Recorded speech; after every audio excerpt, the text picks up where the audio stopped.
The silence in my apartment was comfortable, a contrast to the buzz of my recent college graduation. Economics books lay scattered around, a testament to the journey I'd just completed. I was lost in thought about my future when my phone broke the silence, displaying Linda's name. I expected a casual chat, as usual. "Hey, Linda, what's going on?" I said, expecting to hear about her day or some new recipe she tried. "Eva," Linda's voice was a mix of panic and despair, "your dad, he's kicked me out. He's marrying someone else, some young girl. I don't know what to do." I bolted upright. "What the hell? He did what? That's insane." "I'm serious. He just told me and I'm lost, Eva. I need your help." Rage bubbled inside me. "This is unbelievable. He can't just throw you out. Stay right where you are. I'm coming over. We're going to sort this mess out." I hung up, my mind racing. Linda had been more than a stepmom. She'd been my rock since Mom passed away when I was just 7. She listened to me, cared for me, even dealt with my teenage tantrums. And Dad? How could he do this to her? To us? I grabbed my keys and jacket, storming out of the apartment. The drive over was a blur, my mind replaying every warm moment Linda and I shared, contrasted sharply against the cold betrayal of my father. Pulling up to the house, I saw Linda sitting on the porch, a picture of misery. Her eyes were red from crying, her hands trembling. "Eva," she said weakly as I approached, "I don't know where to go." I sat beside her, my anger simmering. "This is total crap, Linda. Dad's lost his mind. You've been nothing but amazing to us. How dare he treat you like this?" "I thought we were happy," she whispered. "I thought we had a good life together." "Well, he's clearly delusional," I said, gritting my teeth. "You don't deserve this. We'll fight this, Linda. I won't let him get away with it." We stood up, determination in our steps. "Let's go inside," I said, "we need to plan our next move." "And Dad? He's going to have to answer to me." Linda and I entered the living room to find my father, Richard, lounging with a young woman.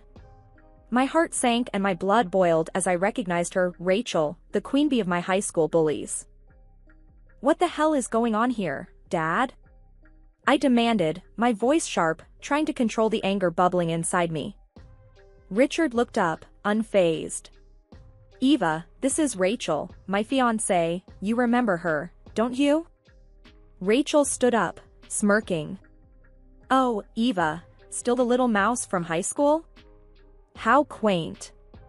My fists clenched. "Linda is devastated because of you, Dad." Richard shrugged, annoyance flickering in his eyes. "People change, Eva. Linda and I are done. That's life." Linda's voice quivered as she spoke. "Was I just a chapter in your life, Richard? Was our marriage nothing to you?" Rachel's laugh was sharp and cold. "Drama, drama, drama. He's moved on. Maybe you should too." I stepped forward, my anger reaching its peak. "How dare you? Dad, she's a venomous snake. She made my life a living hell, and now you're marrying her." Richard stood up, his voice stern. "Enough, Eva. Your schoolyard squabbles don't matter. I've made my choice." I couldn't believe what I was hearing. "Your choice? You're destroying everything for a fling with a high school bully." Rachel sneered. "Jealous much? Once we're married, I'll make sure your father sees you for the nuisance you are." Furious, I retorted, "You think you can scare me? I'm not that scared little girl anymore. This isn't over." Grabbing Linda's hand, I stormed out of the room, my head spinning with rage and disbelief. In the guest room, Linda broke down, and I held her, promising that I wouldn't let them get away with this. "Richard will pay for this," I whispered to myself. "They both will." The sense of betrayal was overwhelming. Not only had my father turned his back on Linda, but he'd also chosen the one person who tormented me through my childhood. This wasn't just a betrayal. It was a personal attack. The atmosphere in the dining room was thick with tension as we all sat down for dinner. The table was set impeccably, a stark contrast to the turmoil bubbling under the surface. Richard and Rachel sat at one end, chatting and laughing as if nothing was amiss. Linda and I sat opposite them, our plates untouched. I broke the silence, unable to contain my frustration. "So, Dad, is this how you treat the woman who stood by you for 20 years? Toss her aside like she's nothing?" Richard, sipping his wine nonchalantly, replied, "Eva, life's about moving forward. I'm doing what makes me happy." Rachel chimed in, her voice dripping with disdain. "Oh, come on, Linda. You had your time. Now it's my turn." Linda, her voice barely above a whisper, said, "I loved you, Richard. I gave you everything." Richard shrugged. "And I appreciate it, but it's time for a change." I slammed my hand on the table. "This is just cruel. You're acting like heartless monsters." Rachel smirked. Aww. "Is someone upset? Can't handle the truth?" I glared at her. "The truth? You're a homewrecker, Rachel. And you, Dad, you're a spineless traitor." Richard's face hardened. "Watch your mouth, Eva. I won't tolerate disrespect in my house." Linda stood up, her hands trembling. "Your house. I made this house a home for us, for Eva. And this is how you repay me?" Rachel laughed. "Please, you're just embarrassing yourself. Richard deserves someone young, vibrant, not a sad, old." I cut her off, fury boiling inside me. "Shut up, Rachel. Just shut up. You have no idea what family means, what loyalty is." Richard stood up, pointing a finger at me. "Enough, Eva. I won't be spoken to like that in my own home. You either respect my decisions or you leave." I stood up, my chair scraping loudly against the floor. "Respect? There's nothing respectable about what you're doing. You've lost my respect, Dad." After the disastrous dinner, Linda and I retreated to the guest room, the only place in the house that felt somewhat safe.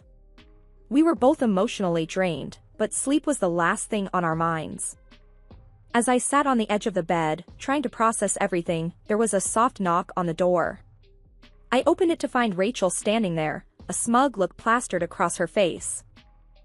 "Can't sleep, Eva? Guilty conscience," she taunted. I clenched my jaw. "What do you want, Rachel?" She stepped closer, her voice low and menacing. "I just wanted to make sure you understand the new order of things. Your dad's mine now, and soon, everything he owns will be too." I stood my ground, despite the churning in my stomach.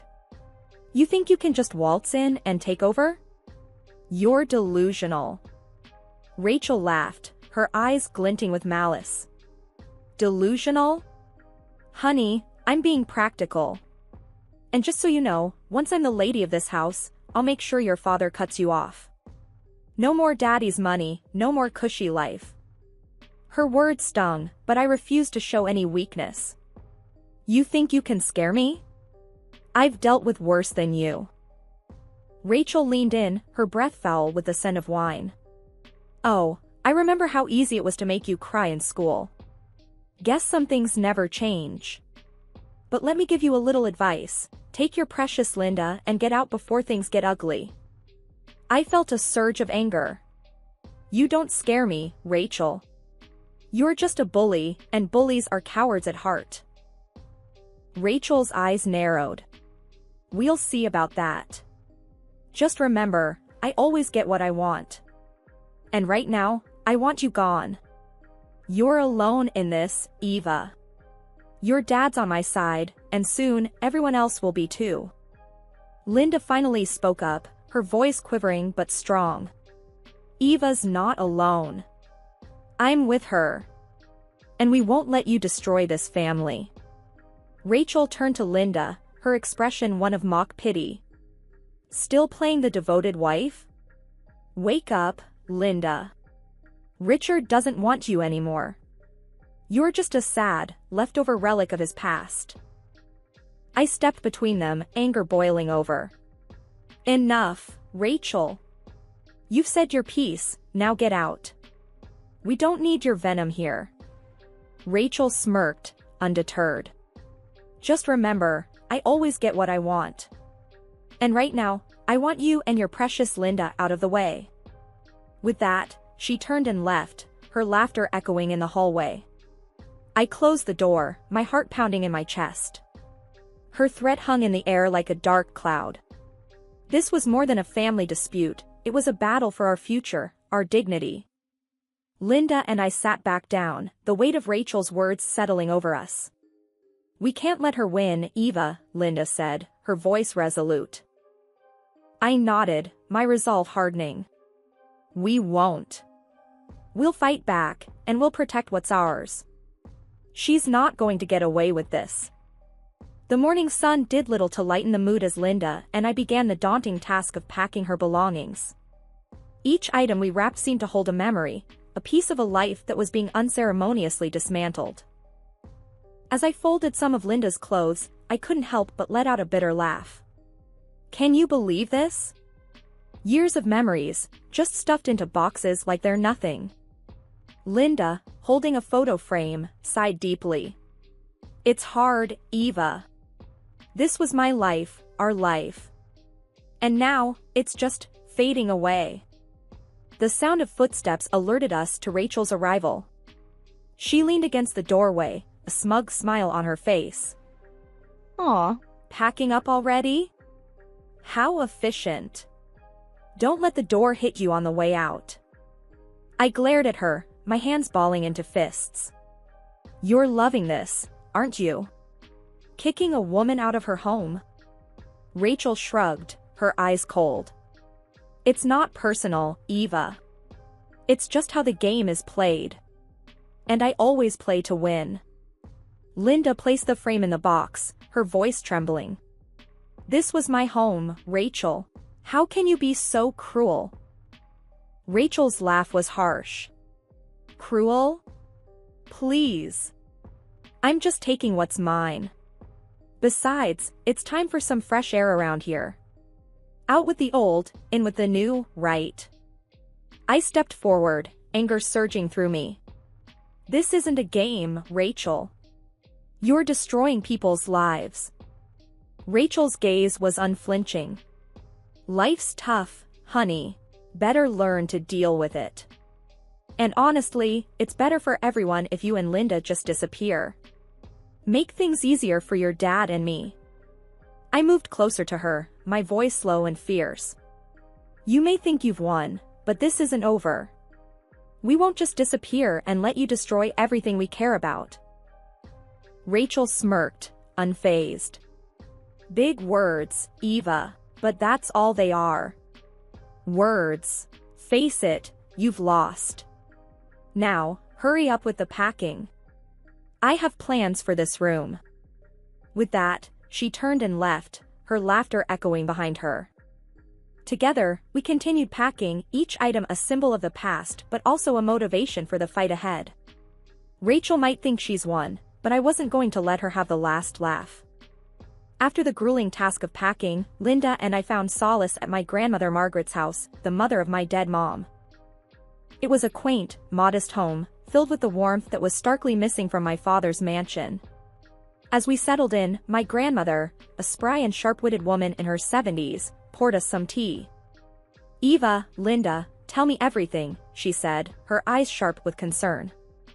I recounted the events, my words laced with anger and frustration. As I spoke, Grandma Margaret's expression turned from concern to a steely resolve.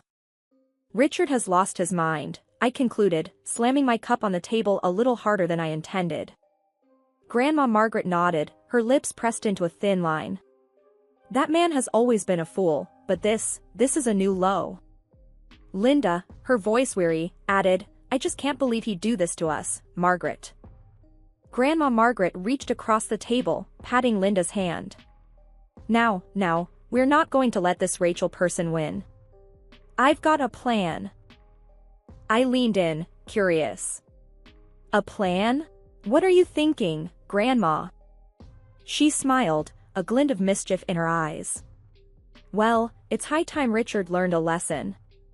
He forgets who actually owns that big house of his. Linda and I exchanged a confused glance. What do you mean, owns the house?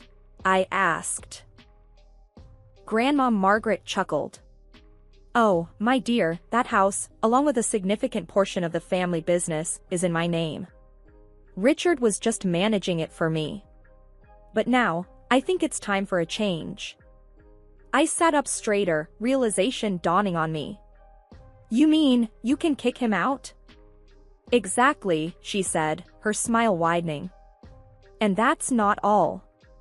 I've been thinking it's time for the younger generation to take over the business. Eva, how would you feel about running the family company?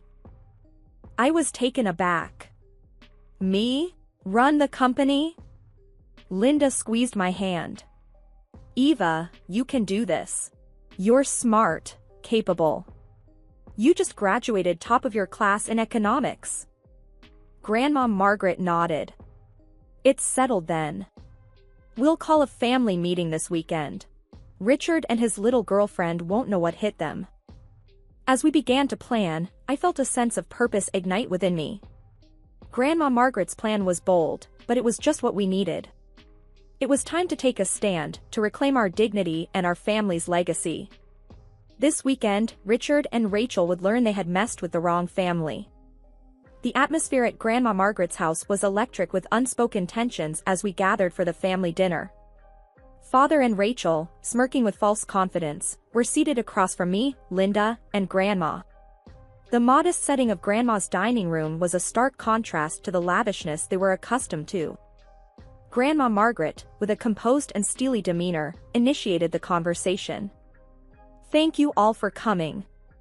Tonight, I need to discuss some crucial changes concerning our family and its business affairs. Father, always eager to assert his authority, interjected confidently, of course, Margaret. What strategic shifts are you contemplating? Without missing a beat, Grandma's voice cut through the air, clear and authoritative. To begin with, Richard, it seems you've neglected to remember the legal ownership of your current residence. It's under my name. Confusion and disbelief shadowed Father's face. What are you insinuating, Margaret? Grandma leaned forward, her eyes piercing. Simply put, I am utterly appalled by your treatment of Linda and your current escapades. Hence, I am revoking your privilege to reside in that house. Father's voice was a mix of disbelief and desperation. You can't do that, Margaret. That's my home. It was never truly yours, Grandma retorted sharply. Furthermore, I am removing you from your position at the helm of our family business. The room seemed to spin for Richard. Rachel, her earlier smugness evaporating, looked utterly aghast. And who, pray tell, will assume this monumental responsibility? Father managed to choke out. Grandma's gaze shifted to me, her expression softening. Eva will take over. She's demonstrated the acumen and integrity necessary for such a role. A surge of pride and determination rushed through me. Rachel scoffed, her voice laced with venom. This is ludicrous. Eva? She's incapable of managing a business of such magnitude. I faced her squarely, my resolve unshaking. Your underestimation of me is your folly, Rachel. I am far removed from the intimidated schoolgirl you once knew. Father, flustered and scrambling, protested, Margaret, this is absurd. Eva's just a young woman. Yet she possesses a wisdom and maturity that you evidently lack, Grandma countered firmly. Rachel, standing abruptly, her chair clattering behind her, sneered. This is preposterous. Richard, we're leaving. They can't possibly enforce this farce. Father looked helplessly torn between his mother-in-law and the defiant Rachel. Margaret, reconsider, please. Grandma stood up, her decision irrevocable. My decision stands. Eva, you have my unwavering support. Richard, make alternative living arrangements. As they left, Rachel spat out venomously, you're a foolish old woman, living in the past. Father, now isolated and defeated, followed her out. Rachel paused at the door, realization dawning upon her. You're nothing without your mother's money, Richard. I won't waste my time on a penniless man, she declared, before storming out, leaving father behind. I watched the one who bullied me at school and felt satisfied. She got her way, and I will make sure that this story becomes known to all my friends. The morning at Grandma Margaret's had a different feel, charged with the energy of change. Linda and I, over coffee in the kitchen, were discussing the future. Eva, we're at a crossroads, Linda said, her voice steady despite the shadows of recent events. It's all changing, isn't it? I nodded, feeling the mantle of responsibility settle on my shoulders. It sure is. Running the company, it's a big deal. But I'm up for it. We need to set things right. Grandma came in, her presence always bringing clarity. Morning, ladies. Ready to turn the page and start this new chapter? I smiled, despite the nerves. Ready as I'll ever be. We've got a lot to sort out. Our planning was cut short by a knock. There stood father, his usual confidence gone, replaced by a look of desperation. Can we talk? He asked, his voice betraying his anxiety. I hesitated but let him in. The atmosphere tensed as he sat down. I'm sorry, he began, his eyes not quite meeting ours. I messed up. I see that now. Linda's response was calm but icy. Sorry doesn't quite cover it, Richard. You've hurt us deeply. I faced him squarely. You let us down, Dad. Chose her over your own family. That's not something you can just apologize away. He looked down, accepting the truth in my words. I've lost everything. I was wrong, and I'm sorry. I just want to make things right. Grandma's voice was firm. Apologies are a start, but what matters now is how you move forward. I took a deep breath, knowing what needed to be said. Forgiveness, that's going to take time. A lot of time. The company is in my hands now, and things are going to change. Richard's face showed a flicker of hope, but I stood firm. This doesn't mean things go back to how they were. Linda's filing for divorce. And for me, well, I can't just let you back into my life. Not now, maybe not for a long time. Richard nodded, a man defeated by his own choices, and left quietly. Turning back to Linda and Grandma, I felt a surge of determination. We've got work to do. It's not going to be easy, but we're going to make things right. For us, for the company. Linda smiled, a mix of sadness and resolve in her eyes. I'm with you, Eva. It's time for new beginnings. Grandma nodded in agreement. You're both strong women. We'll get through this, make a better future. It's time to show what we're made of. As we sat down to plan our next steps, I felt the strength of our united front. We were entering uncharted territory, but together, we were unstoppable. This was more than a fresh start for the business, it was a new beginning for our family, built on our terms, our strength, and our resolve.